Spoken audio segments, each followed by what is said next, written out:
Well, additive manufacturing is actually quite a new technology, and so developing ways of testing those parts is really important, particularly as new industries begin to take it on. So where we've got other testing methods for ways of manufacturing that we've been doing for decades, we need to be continually developing new ways of testing components as we are developing new ways of manufacturing things as well. 16 technologies have limitations. One of the limitations is that the rate at which tests can be carried out is not sufficient. What that implies is that you can only use those technologies very sparingly, like with X-ray radiography.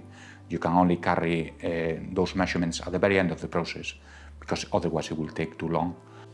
There are a number of techniques that already exist and that are currently widely used, but there's no one-size-fits-all solution in the NDT world.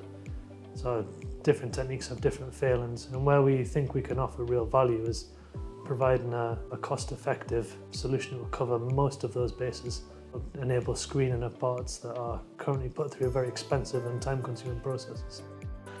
Other technologies have limitations in terms of the surface roughness of the material that you can inspect.